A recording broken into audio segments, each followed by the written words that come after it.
Boa noite, pessoal. Aqui sou Luiz Fernando, estou abrindo aqui outra live.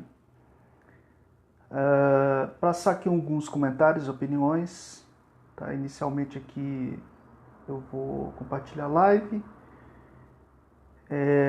E eu creio que seja o momento aí para introspecção e reflexão do quadro, né? Analisar friamente a realidade concreta, o quadro que a gente chegou, para onde que está indo. E buscar aí apontar caminhos e soluções dentro dessa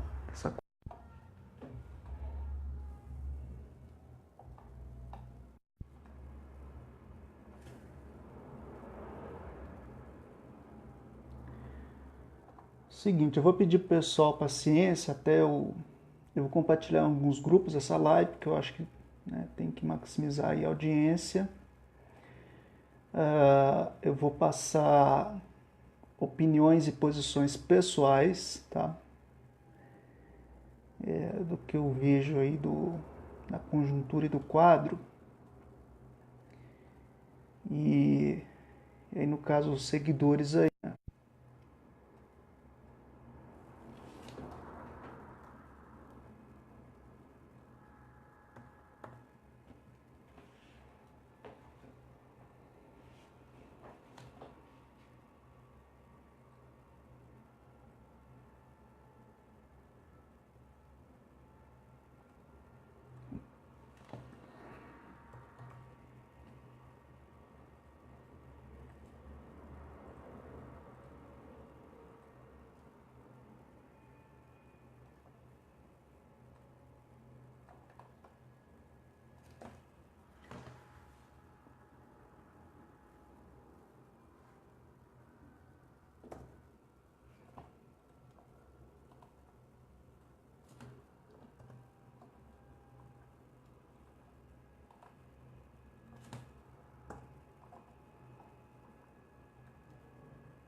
Bom, então vamos lá, vamos começar aqui essa live que eu havia comentado aqui nas redes sociais que iríamos iniciar aí a partir das 18 horas, né? A gente tem que manter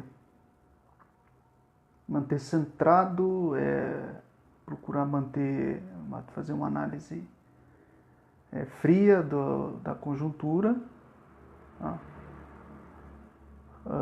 Entender o quadro, né? Entender a questão toda. Bom, a questão do governo Bolsonaro, que tende a ser um processo de bonapatização do regime, a gente tem que avaliar que ele, a grosso modo, ele não vai conseguir governar. Talvez ele consiga uma aparência de governo no início do governo, aquela euforia, etc., dele chegando no governo, mas boa parte dos eleitores deles estão iludidos em relação ao que está por trás dele, o que ele representa, as propostas dele, a personalidade, enfim, etc. e tal. Então, assim, a grosso modo nas eleições, se a gente for fazer um cálculo pelo que eu recebi aqui de dados aqui de terceiros, sobre 57 milhões de votos, isso representa efetivamente aproximadamente um terço dos eleitores. Tá? E a grosso modo isso quer dizer que 2/3 não quiseram essa opção. E boa parte desse um terço que votou nele por antipetismo, porque não queria o PT de jeito maneira, né? E há motivos, as razões do porquê isso aconteceu. Mas uma outra parte votou por convicções em relação à personalidade dele, às propostas deles, e etc. e tal. Tá? E eu creio que também é um erro da esquerda, uma parte da esquerda, quando quer desvincular a questão do personalismo, né, que é uma tradição antropológica da sociedade, seja qualquer partido que for, qualquer estrutura que for, porque a liderança e a ideologia, a ideologia é passada pela liderança do partido, o que implica também personalismo, mas isso é outros 500, é outra conversa que não tem nada a ver aqui. Mas mudando aqui de assunto. Então, esses 57 milhões de votos, tá? Isso dá cerca de um terço do eleitorado. Uma boa parte optou por uma abstenção, quer dizer que não se sentiu representado pela democracia liberal burguesa, lembrando que as abstenções é a camada revolucionária, quer dizer, aqueles que não acreditam mais na democracia liberal burguesa, é a camada que seria revolucionária e ao mesmo tempo também contra-revolucionária pela ideologia, tá? E os revolucionários teriam que disputar por essa camada, mas essa disputa não é por votos, não é por eleições, mas e sim em relação contra o Estado, tá? E o outro terço optou pelo Haddad, mas esse outro terço, praticamente um terço, mas não é bem um terço, esses 47 milhões, uma boa parte desse voto se deu porque não queria o Bolsonaro, o que ele representa, o que ele poderia vir a fazer, de maneira nenhuma, tá? Então a boa parte da dialética ela se deu pelo antipetismo e pelo antibolsonarismo, né, que os eleitores não queriam uma outra opção e se foram forçados a votar numa outra opção para evitar uma outra que ocuparia o executivo e o poder real. A questão do poder, voltou aqui, caiu aqui, a questão do poder real e do executivo é uma outra avaliação que talvez a esquerda reformista, revolucionária tem que fazer em relação a ocupar espaço institucional da democracia liberal burguesa, onde obviamente, né, a burguesia ela que define as opções ali, tipo assim, você vai ter o candidato A, B, C, D, E L de Lula, né, e aí você vai escolher entre uma dessas opções que vai gerenciar o capital e o Estado tal como ele é. Inclusive até o Ciro Gomes, porque o Ciro Gomes também seria de direita, né, assim, dentro do parlamento seria centro-esquerda, mas em relação à ordem do capital, ao Estado e às classes, seria direito no sentido de que quer manter a ordem do capital e as classes sociais e o modo de produção capitalista, tá? Deixa eu ver se eu acho um outro dado aqui que eu tinha aqui, toda hora tá perdendo a conexão aqui, a gente pode mais ou menos Então, assim, 39% dos votos dos eleitores e 29% das abstenções não queriam de forma nenhuma o Bolsonaro, a grosso modo, tá? Isso aí é mais da metade, né, do eleitorado que não se sente representado por essa candidatura que ganhou. Então ele não ganhou pela maior parte dos votos, ele ganhou pelos votos válidos, mas boa parte da população, com suas razões, não se sentiu representada nem por um programa, uma personalidade, um indivíduo, e nem por um outro, que no caso aí seria o Haddad, tá? E assim, os eleitores assim dele, os mais fervorosos, né, que se consideram de direita, mas não são burgueses, mas defendem a sociedade de classe e um monte de produção capitalista, eles tendem a perder as ilusões no próximo período, porque o governo dele é um governo assim que é para atender cerca de 8% da população, né, quer dizer, uma classe média alta, em detrimento, né, sobre custo, em cima de ser de aproximadamente 92% da população.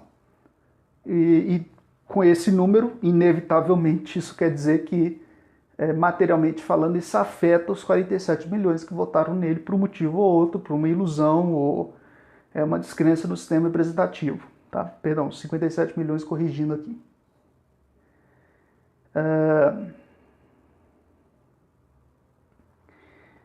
Então, a questão a ser posta aqui é como apresentar uma alternativa política institucional, ao mesmo tempo mobilizar o povo em um quadro de recessão, em um quadro de repressão também, que tende a se evidenciar.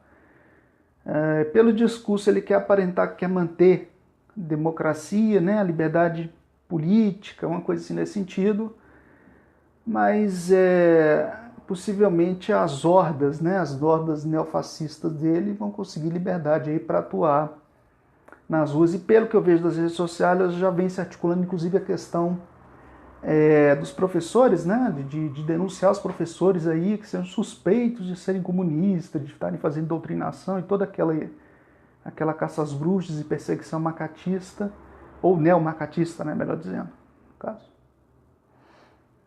E assim,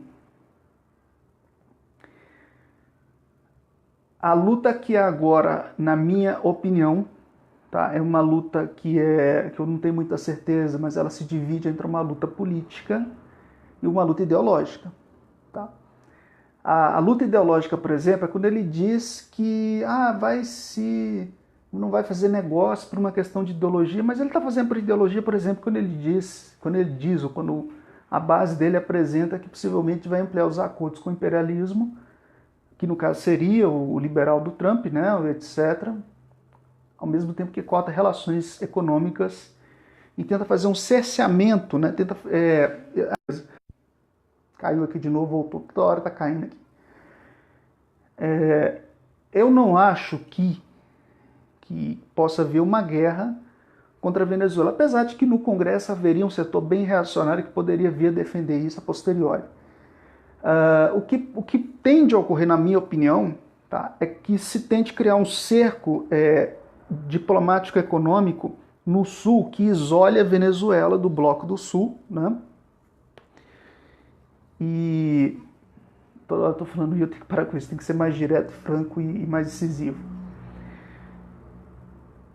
Tirar a Venezuela fazer um isolamento econômico como os Estados Unidos fez com Cuba no passado, seria alternativa para você, no caso não é você, no caso o governo dele, ele quer prejudicar econômica e diplomaticamente a Venezuela no isolamento, certo? Isso vai, obviamente, prejudicar as condições materiais da Venezuela, mas ele não quer entrar em confronto porque, obviamente, existem relações da Venezuela com China e Rússia. E a Venezuela também tem os Sukhóis, etc. Então, militarmente, a Venezuela, pelo que parece, está bem preparada. Só que a questão aqui do Brasil, na minha opinião, é uma questão assim associada à simetria de informação, ou melhor dizendo, à desinformação da população senso comum, né, que não às vezes não está entendendo muito bem como é que está sendo essa disputa geopolítica, para onde que o Brasil está caminhando, é muito bombardeada pela mídia empresarial, né? Então tem uma posição muito enviesada pró mercado e pró essa estrutura conservadora, sendo que não é do interesse dela. E o problema da esquerda é como politizar esse povo que não é militante, né? Que não é quadro, não é nada. Quer dizer, mas é explorado. É como politizar esse povo e apresentar uma alternativa política, né, para esse quadro. Deixa eu ver um negócio aqui que eu recebi um...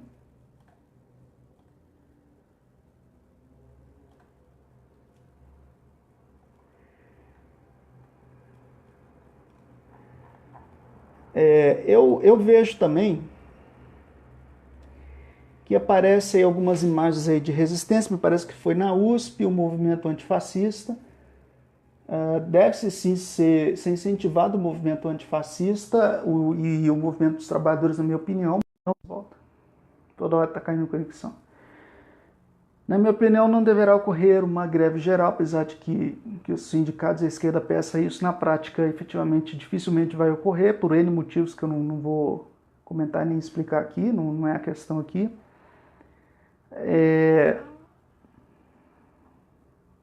Então, o dilema a ser feito, ou ser analisado criticamente, é como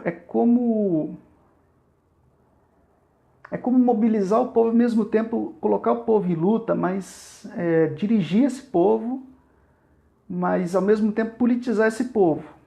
Tá? Em um quadro onde a própria base eleitoral que elegeu o bolsonarismo, por um motivo ou outro, vai perder essas ilusões aí, talvez na metade do próximo ano, ou final do próximo ano, à medida que o programa de austeridade ele começar. Toda hora tá caindo aqui. O programa de austeridade começar se enfatizar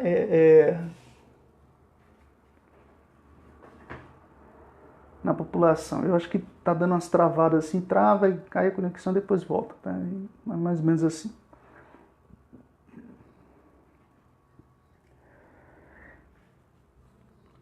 Eu vejo também na internet que já está tendo aí muitos confrontos, já houve, aliás, né, houve um tensionamento aí, algumas baixas aí, até inocentes, né, crianças também, num clima bem acirrado, pelo que eu pude notar. Né? Vários vídeos aqui que eu cheguei a receber aqui na rede social, e alguns comentários que eu ando acompanhando também de gente que está mais ou menos na minha network. E algumas pessoas até preocupadas e com razão com o quadro de recrudescimento do Estado e reacionarismo a posteriori. Tá? Então a gente tem que avaliar o seguinte: o problema é como colocar o povo do nosso lado. Obviamente, cada grupo, cada organização vai querer ser hegemonia em cima desse processo e destinar uma saída institucional. Né? E aí as mídias do PT, etc., já querem hegemonizar isso em cima de uma saída no Lula e no PT. Né, para ser oposição ao Bolsonaro. Eu não concordo, não vou concordar com isso e não serei base de apoio a um projeto institucional, né, de oposição ao Bolsonaro em cima da centralização do PT e do Lula. Apesar de que eles são hegemônicos, mas enfim, estão numa crise tremenda. Eu acho que é hora dos petistas eles começarem a discutir nas bases deles, começar a discutir a questão de como o PT deve ou deveria perder a hegemonia, entregar essa hegemonia, porque obviamente uma saída institucional tem que ser dada. Tá? Então não há uma saída fora das instituições, apesar também que a democracia liberal burguesa ela enfrenta uma crise, a própria esquerda liberal também enfrenta uma crise, não só aqui no Brasil, como no mundo também. E assim, eu vi alguns vídeos aqui do pessoal bolsonarista que porta arma, né, que levanta a arma assim, opressor, não sei o quê. Uma esquerda também que estava meio preocupada com isso, algumas que acharam engraçado, etc. O dilema que você tem é que assim, a tendência do governo dele é privilegiar uma classe média alta, que seria a base social do seu governo. Quer dizer, os 8%, vamos traduzir. Obviamente os 8% não é toda a base eleitoral que elegeu ele. É somente uma pequena parte de uma alta burguesia que viria apoiar o governo dele. Agora, o governo dele já enfrenta contradições. Exemplo, a questão, por exemplo, da greve dos caminhoneiros, que é o que eu vi aqui, que os caminhoneiros já estão articulando uma greve, né, por questão aí de negociar tarifas e ajustes. E aí eu tenho uma esquerda também que meio que cai na onda também, mas é um negócio complicado. Então vamos analisar aqui friamente. Tá? A camada revolucionária, ao mesmo tempo contra-revolucionária, seriam as abstenções. Os reformistas, eles disputam, ou aqueles que disputam a instituição e o poder dentro da democracia liberal burguesa, eles seriam camadas que estariam disputando por votos. Foi, por exemplo, a questão do Haddad, né, e toda a aliança que houve ali, até o PCB, até o PSTU pedindo voto em cima do Haddad, para evitar que o coisa aí ocupasse espaço institucional, mas a gente já sabia que pelo antipetismo isso não daria certo. Tá? Então, assim, o PT se afastou das suas bases, de fato. Tá? O PT não fez autocrítica. E pelo que parece, nem vai fazer também pelos interesses materiais de manter a hegemonia. Não politizou esse povo e não fez trabalho de base efetivamente aí depois que chegou ao poder em 2002. Efetivamente, tá? Grosso modo.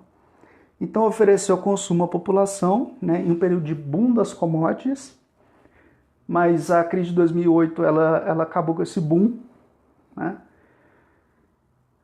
E o problema agora é que tipo de política de crédito ou de investimento na indústria vai ser feito depois que houve a crise de 2008, né? Que tipo de projeto... Porque para um projeto de país você depende de um projeto político. E um projeto político você depende de ocupar espaço institucional dentro da democracia liberal burguesa, dentro do Estado de Direito burguês da ordem do capital. Né? Então, aquela esquerda lá do não vote e lute, aí no caso ela está falando de uma saída não institucional, mas o problema é que, dadas as condições objetivas, a saída que você tem é institucional, quer dizer, um projeto político dentro da ordem, da ordem do capital, do Estado de Direito burguês. Isso na minha avaliação assim. No entanto, tá, apesar de que eu vejo que tem uma esquerda que fica meio assim, etc., a revolução ela não é feita de maneira pacífica, com flores e muito menos com voto na urna. Tá? E aí tem um outro dilema, que as condições subjetivas hoje não favorecem uma revolução. Então, o foquismo aqui, uma resistência... Caiu aqui de novo, voltou. Parece... Acho que voltou agora. O foquismo aqui é uma resistência, ela seria um fiasco. Né? Mas para aquela esquerda mais liberal, reformista, né, mais governista e oportunista, é preciso avisar que a revolução ela não se faz com flores, ela se faz quando a classe oprimida, né, o explorado, melhor dizendo, ele se organiza, inclusive militarmente, contra a classe opressora e os seus vassalos, ou enfim, os seus... Tem um outro termo religioso também que eu me esqueci, os seus asseclas, né? Contra os seus asseclas e os seus etc. Assim, toda hora está caindo e toda hora volta a conexão. Acho que agora voltou de novo. A esquerda deve procurar formas de autodefesa. Né? Eu estou vendo algumas recomendações aí, o pessoal dizendo, toma cuidado com a questão de internet, né? Essa questão de WhatsApp, de etc e tal. Eu vejo uns aí, até algumas mensagens, alguns comentários, o pessoal falando, a questão do exílio. Né? O Boulos diz, por exemplo, que não aceita exílio e nem prisão, que agora é momento de ir para a rua. Tá? No entanto, por um próximo período, a gente pode calcular que a tendência da repressão contra movimentos sociais ela tende a se intensificar para o próximo período e ela tende a ter respaldo, quer dizer, respaldo material, respaldo de uma série de coisas, de uma pequena burguesia, uma camada média alta reacionária. Tá? E esse pessoal se veria na liberdade de se articular contra esses movimentos sociais. O que faz parte da luta de classe, grosso modo. Tá? Então, assim, as condições materiais do Estado ela tende a se degenerar, que já vem acontecendo, aliás, desde o governo Dilma até o governo Temer. O Estado ele tende a recrudescer, quer dizer, aumentar a repressão, que é a tendência, e tendo suporte de camadas médias e da alta burguesia. E com a degeneração das condições materiais, isso deve caminhar junto com a brutalização da classe devido à precarização, informalidade e uma série de outras coisas mais. Tá? Então, o dilema aqui, na minha visão, é a disputa política, né? E o trabalho dos comunistas é organizar a classe para tomar o poder, mas isso fora da perspectiva institucional eleitoral, porque a gente está falando aqui no caso das abstenções lá de... Eu perdi aqui, acho que 29%, ou coisa assim. Vê se eu acho aqui. 29%, 42 milhões, que no caso aqui foi as abstenções. Mas você depende de condições materiais para você disputar mentes e corações. A esquerda revolucionária, aquela do não vote lute, ela não tem essas condições materiais para disputar a hegemonia. Ela não tem condições estruturais. E a esquerda reformista inserida dentro da ordem, dentro do sistema que tem representatividade, base social, base eleitoral, também não vai fazer isso porque as relações materiais, a base programática, não é de ruptura com o Estado burguês, nem é anticapitalista. Tá? Então a disputa que a esquerda ideológica tem hoje é apenas uma disputa ideológica, perdão, mas da esquerda anticapitalista tem hoje apenas uma disputa ideológica de você fazer a consciência de classe revolucionária, né, em pleno quadro de recessão, o que dificulta as coisas, em pleno quadro de recrudescimento do Estado burguês. Porque uma coisa que, aliás, a nível de massas, a esquerda efetivamente não fez, é o trabalho de base. E uma coisa é fazer ele dentro de um regime progressista que tenha uma certa aparência de Estado de Direito, uma certa democracia, e outra coisa é fazer isso em um quadro de um estado de exceção, né, de um quadro de bonapartismo ou ditadura aberta. Aí o cenário muda por completo, e inclusive na internet.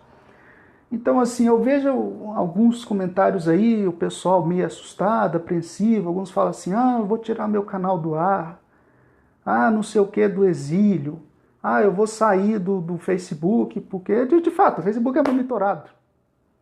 É monitorado o Facebook.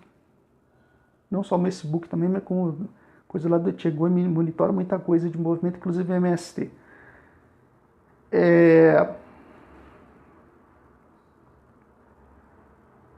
Eu não sei quantos canais vão ficar aí depois aí de 2019, não sei que tipo de postura vai ser adotada, né? Que tipo de fala, de programa, de agitação e propaganda viria a ser feito em 2019. Não sei, por exemplo, se os canais vão querer ficar anônimos e colocar aquela vozinha eletrônica, uma cara de Anonymous, né? E começar a utilizar a internet, apesar que isso também é possível ser rastreado. Enfim.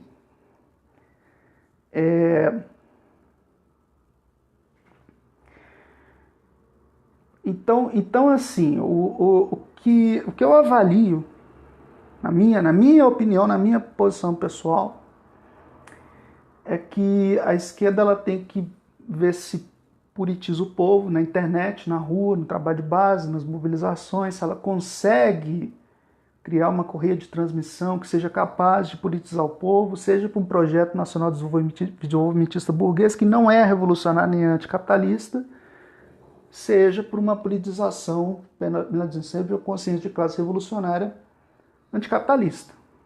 Tá? Mas aí eu vou contrariar alguns aí camaradas, né? E vem a questão também do niilismo, do narcisismo, é que caiu aqui, voltou de novo, do niilismo e do narcisismo, que a população brasileira é utilitarista, né? Quem está fazendo o trabalho de base, quem tem condições materiais para fazer isso, são as igrejas neopentecas, né? Que têm sim o interesse de manter a classe explorada ali como seu rebanho, né? Para ir entregando ali a sua indulgência, né? O seu dízimo ali para a igreja da prosperidade. Não é à toa que apoiou ali o coisa, tem um motivo material por isso, dentro do materialismo, no interesse da classe dominante. Então, assim, o que a gente tem que começar a expor mesmo e a falar é que, assim, é preciso ter o foro externo do Lênin, quer dizer, você espalhar para fora do partido os problemas. Voltou. Foro externo do Lênin para você espalhar para fora do partido os problemas que o partido tem e buscar soluções entre uma dialética da base e a direção dos partidos, né, ou de partido único sem centralidade ideológica, pelo menos essa é a minha tese, apesar de que alguns não concordam com ela. Mas, no entanto, os quadros deveriam evidenciar algumas questões, né, explicitar elas, dizer que é assim, né?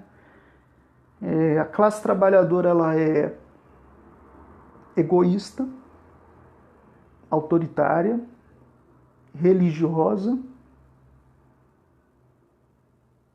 individualista. O poder do capital, ele alienou a classe. Não adianta se iludir e achar que a revolução está na esquina, que não está não. O que está na esquina é a contra-revolução. Começa por aí. E como eu disse antes, a população é utilitarista. Tá? E a disputa institucional, que deveria ter sido explicitada para baixo, dizer que é assim, desse jeito, não vai mudar, etc., implica também rebaixamento programático, em concessões, disputa institucional, como me parece pelo senso comum, pelo meu conhecimento de senso comum. O Lenin aponta que os bolcheviques devem sim disputar a Duma, né, que essa é uma disputa reformista e para oportunistas.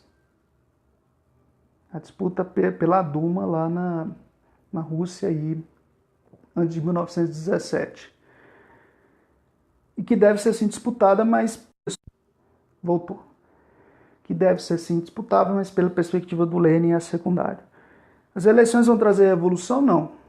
As eleições, no máximo que faria em um quadro de condições materiais favoráveis, de um país de capitalismo periférico, seria negociar migalhas dentro do parlamento burguês. Quer dizer, programas sociais de transferência de renda dentro da ordem do capital, dentro do direito burguês, dentro do Estado burguês.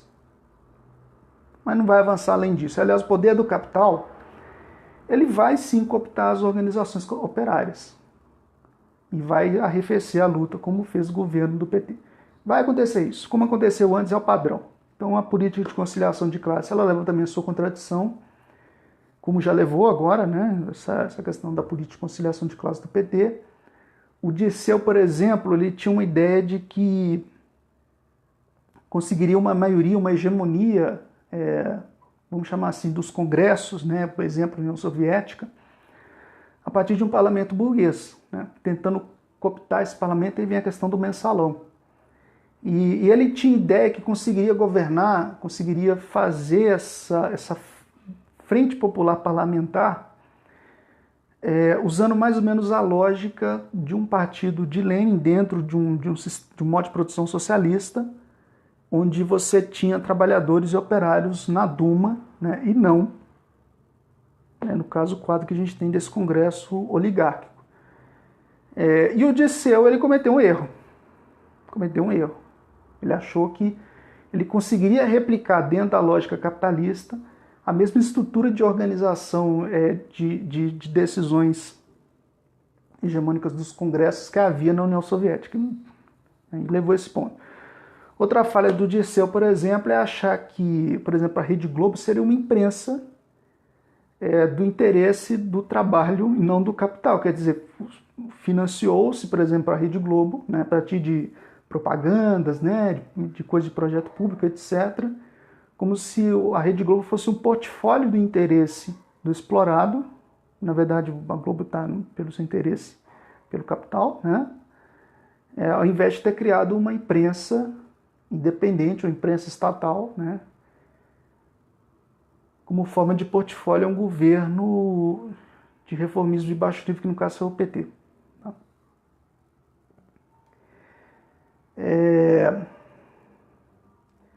Está dizendo aqui Vinícius Moraes, muito bom, camarada, essas lives são relevantes na guerra. É uma resistência digital ao estado de coisas do qual a gente tenta se manifestar para a nossa própria bolha. Porque a gente, na verdade, está falando para o próprio multiverso. Né? Aí o dilema é que tipo de implicação, que tipo de politização essa correia de transmissão faz para fora dessa bolha na base social real da luta que é na rua.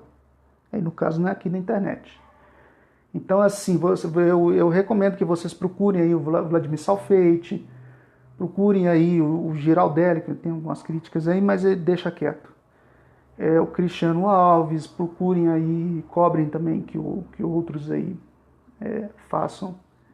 Vamos chamar assim de resistência digital, apesar de que o termo não seria esse, uma luta antifascista, uma luta pela democracia, né? Mas essa não é a luta comunista, mas ok, vamos lá. O Programa Nacional Desenvolvimentista também não é uma luta comunista nem revolucionária, mas dentro da real luta de classe da geopolítica, a saída que você tem é uma perspectiva neodesenvolvimentista. Voltou.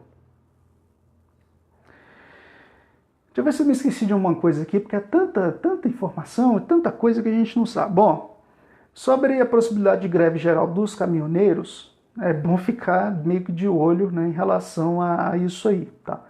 Mas, no entanto, se realmente tem essa tentativa de greve geral, se ela está sendo articulada ou pelos freelancers ou pela patronal, isso já demonstra um desgaste de um governo que nem começou. né? Porque, no caso aí, o próximo governo seria um governo piorado do Temer, teoricamente. Teoricamente, tá? E boa parte desse um terço que votou nessa opção por um motivo ou outro, ela pode ser ainda disputada, ela vai perder as ilusões para o próximo governo. O problema é como mobilizar essa população, como politizar essa população. E aí vem o dilema de apresentar uma saída institucional para esse quadro. E a saída agora de oposição ao Bolsonaro, ela vai ser disputada pela hegemonia do PT, do qual nós não devemos seguir, e pela hegemonia do Ciro Gomes, e ambos à direita. Quer dizer, ambos querem manter a ordem do capital e a sociedade de classe. Tá? Então a burguesia vai te dar a opção A e B, né? E aí, no caso, o PSTU, o PCB, você vai ter que escolher, olha, é A ou é B. Você não tem C, não tem T. Você tem A ou B, é Lula ou o projeto do Ciro Gomes sem o Lula. Não tem outra opção. Que tem que ser posto aí para base, apesar de que alguns aí vão discordar e não sei o quê. Então eu já defini aqui. Tá? Eu não aceito ser linha auxiliar de um projeto em cima do Lula e do PT. E eu acho que os petistas, né, aqueles ali, a resistência interna ali, o Jacques Wagner e outros aí, devem começar a articular dentro do PT uma alternativa institucional fora do Lula, fora do PT, né? Vamos supor que tem um recall aí em 2020, ou impeachment, uma coisa assim, que esse governo caia, que fique insustentável, que a luta de classe se acirre realmente, esperamos que se acirre, mas que ocorra consciência nessa luta também, e organização e luta propriamente dito. Que seja possível um governo que consiga fazer um protecionismo no Brasil em relação à crise estrutural do capital e à globalização, mas que consiga haver uma abertura, vamos chamar assim, de democrática, né? Que na verdade é ditadura do capital, mas enfim, é democrática, né? Para que a esquerda anticapitalista possa fazer trabalho de base na internet, na rua, né? no chão de fábrica, etc. e tal, e apontar um caminho fora da ordem do sistema capitalista e quem sabe rumar aí para o, sei lá, para o stalinismo 2.0 ou para o projeto Vênus, Zygash Project, ou qualquer coisa assim, para o futuro, né? Para mim não ficar aqui de lero-lero demais, né, porque não adianta eu ficar aqui 40, 50 minutos aqui de falação, né? Eu acho que eu já passei aqui mais ou menos uma ótima opinião, uma avaliação, uma posição, e mais ou menos a leitura que eu estou tendo, tá? Então, assim, as condições objetivas não são favoráveis, né? Os sindicatos aí desmobilizados, a possibilidade de greve geral é praticamente nula, né? Não porque os sindicatos não queiram e nem... É porque as condições materiais não favorecem a possibilidade de uma greve geral, tá? E, por enquanto, eu acho que a tese do Boulos em relação a negar o exílio e a prisão é a tese correta. Deve-se ser, sim, mobilizado o povo, mas, ao mesmo tempo, o povo tem que ser politizado, e aí vem o dilema se a saída vai ser institucional ou não, se vai ser dado uma alternativa. Então, assim, institucionalmente falando, cá para nós, apesar de que alguns vão discordar, não há espaço para Boulos. O espaço do Boulos que tem é mobilizando a luta e politizando o povo, mas não disputando institucionalmente, porque o Boulos ele não conseguiria gerenciar esse Estado tal como ele é. Mas é papel dele compor um projeto de governo, mas que não seja ele o que vá a disputar esse governo, né? Que seja ele que seja um enlace entre, vamos chamar assim, de Brasília, né? O poder real sobre a estrutura, e as massas e a tremenda desigualdade e, enfim, o tremendo déficit habitacional que a gente tem no país. Né? Um problema estrutural social que a gente tem aqui. Tá? Apesar que tem uns anarquistas que falam assim, mas o Boulos ele aparelhou aqui o movimento, não sei o quê, mas não tá errado, tá certo. Na minha visão tá certo, apesar que tem uns anarquistas que não concordam.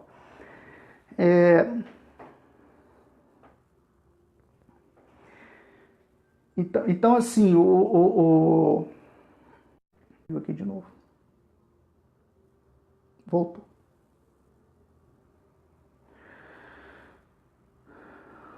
Bom, vamos ver como é que vai ficar o cenário próximo ano. E assim, eu acho que eu não posso falar, eu acho, tenho certeza. Os intelectuais, os quadros teóricos, deveriam começar a discutir fora da academia, né, na sociedade, nas camadas médias, no looping, no explorado, um projeto de país, né, uma alternativa de um projeto de nação, sem Lula e sem Bolsonaro. Mas uma alternativa institucional, né, de uma alternativa de um projeto de país, né, que consiga mitigar a crise estrutural. É uma opção revolucionária e socialista? Não, não é. Mas dado ao nosso quadro aí de refluxo do movimento operário e de as condições objetivas aí... Caiu, voltou. As condições objetivas não serem favoráveis, eu acho que é uma alternativa onde os comunistas poderiam operar e ter uma certa margem de manobra. Tá? É melhor finalizar essa live, porque está caindo demais e não adianta eu ficar aqui de falatório aqui. Eu estou vendo com outro camarada aqui se ele vai querer aqui fazer esse mesmo que eu fiz aqui, né? Porque eu acho que assim a gente tem que apresentar aí as posições, né? Dizer o que acha que está acontecendo, qual que seria a alternativa. Obviamente a luta ela não vai ser feita na internet, a internet é apenas uma extensão da realidade, né? Como a gente pode estar fazendo aqui na internet, a gente faz aqui via internet, mas a luta real é na rua. A luta real é na rua mesmo. Caiu, voltou. Toda hora tá caindo. Boa noite para vocês aí, até a próxima. Na verdade, eu deveria ter feito um vídeo mais curto, mais incisivo, direto, mais assim, sem tanto vício de linguagem, etc. Até mais, vou concluir.